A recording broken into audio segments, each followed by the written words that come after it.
Hello दोस्तों। तो आप सबका स्वागत है मेरे इस यूट्यूब चैनल पर। हमने अगली कक्षा में पहले प्रश्नावली का पहला सवाल कर लिया था। अब दूसरा करेंगे हम, तो वीडियो को लास्ट तक देखें।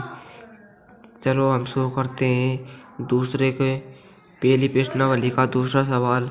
इसमें दिया गया है कि निम्नलिखित पूर्णांकों के युग्मों के एचसीएफ और एलसीएम ज्ञात कीजिए तथा इसकी जांच कीजिए। दो संख्याओं का गुणनफल एचसीएफ गुना एलसीएम है। तो पहले हमको एचसीएफ और एलसीएम ज्ञात करना है, फिर इनकी जांच करना है कि ये सही है या गलत।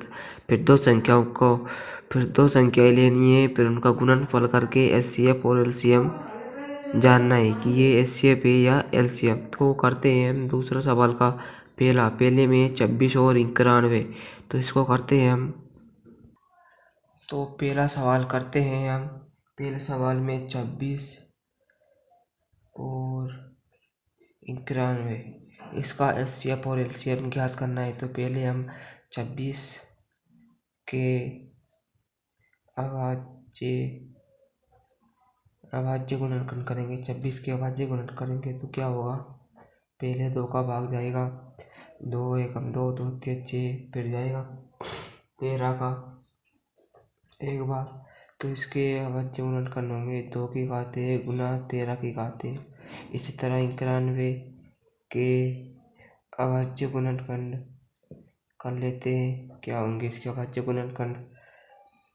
तो पहले 2 का नहीं जाएगा, 3 का भी नहीं जाएगा, 4 का, 5 का, 7 का जाएगा, 7 एकम 7, हासिल गए 2, 7 21, 13 का एक बार। तो इसमें 7 की घात 1 इंटू 13 की घात 1। इसके बाद हमें एलसीएम और एचसीएफ ज्ञात करना है। तो ज्ञात करने के लिए पहले एचसीएफ ज्ञात करेंगे हम। एचसीएफ या मासा, एचसीएफ को हिंदी में मासा कहते हैं। तो इसमें पहले हम कॉमन संख्याओं की घातें लेंगे। कॉमन संख्याओं की घातें, तो मासा बराबर कॉमन संख्या की घातें बस 13 है, इसमें भी 13 है, इसमें भी 13 है। तो 13 की घात 1 बराबर 13। तो 13 इसका एचसीएफ आ जाएगा। ऐसे ही एलसीएम ज्ञात करने के लिए लसा एलसीएम या लसा बराबर दी गई संख्याओं की बड़ी घातें, दी गई संख्याओं की बड़ी घातें करना है हमको। तो बड़ी घातें कौन कौन सी है, 2 एक बार है, 7 है, इंटू 13 है, 2 की घात 1 इंटू 7 इंटू 13 बराबर 7 2 14, 14 और 13 से गुना करेंगे तो 14 दूनी 18, 14 3 42, 14 3 42 के 2 हासिल गए 4, 14 एकम 14 और 4 18, 182 से। ऐसे 510 और 92 के भी हम अभाज्य गुणन करेंगे। पहले करेंगे हम 510 के अभाज्य गुणन क्या होंगे। 510 के अभाज्य गुणनखंड बराबर, आप कर लेना दोस्तों, मैंने पहले से कर रखा है, 2 इंटू 3 इंटू 5 इंटू 17 एक की बात एक आ जाएंगी इसमें। फिर ऐसे ही 92 के अभाज्य गुणनखंड करना है। तो 92 के अभाज्य गुणन कैसे करेंगे, 2 इंटू 7 इंटू 2 इंटू 23 आएगा इसमें की बात है। अब मैं आपको करवा के भी दिखा देता हूँ। 510 के अभाज्य गुणनखंड पहले जाएगा 2 का भाग 2 2 4 हासिल गए 1, 2 5 10 हासिल गए 1, 2 5 10, 2 5 10 और हासिल गए 2 5 10। 3 का भाग जाएगा, अब 3 8 24 हासिल गए 3 5 15, 5 का जाएगा, 5 का नहीं जाएगा, 3 का जाएगा, 3 एक 3 2 6 हासिल गए 2, 3 2 6 हासिल गए 2। तो 3 करने जाएगा तो 5 का ही जाएगा। 5 एकम 5 और 3 इस तरफ गए तो 5 7 35 और 8 अब जाएगा 17 का।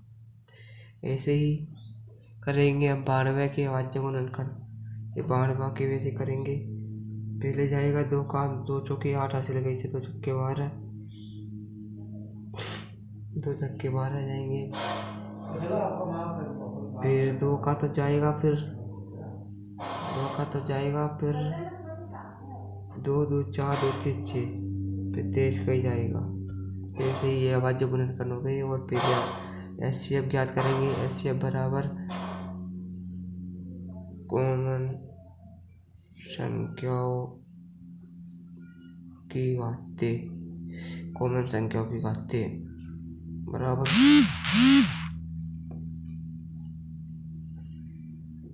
कॉमन संख्या ये 2 है तो 2 इसका एचसीएफ आ जाएगा।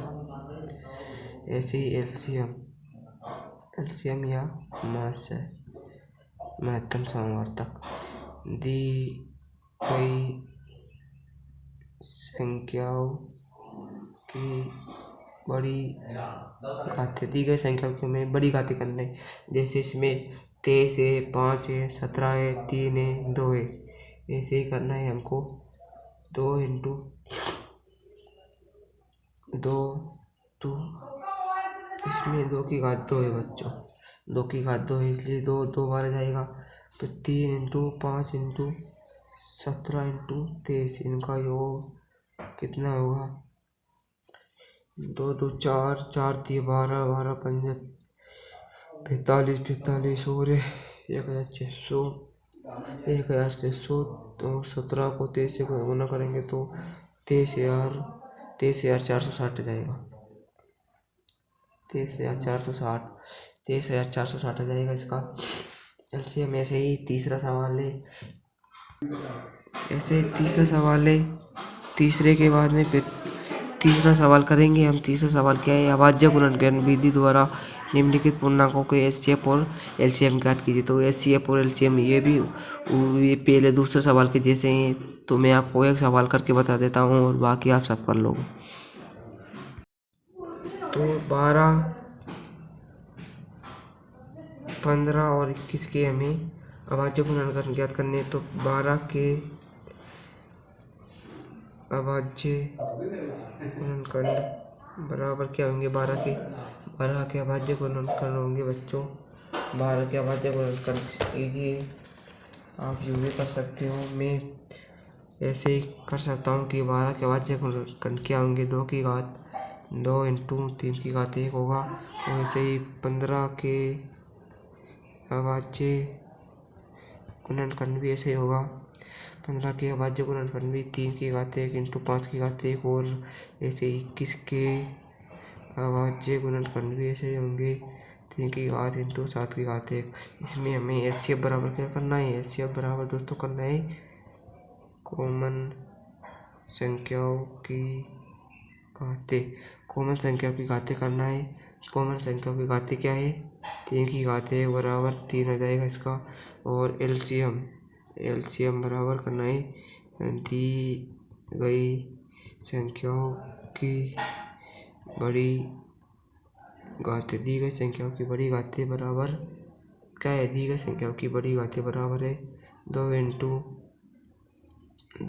3 इंटू 5 इंटू 7 बराबर कितना होगा? बराबर 420।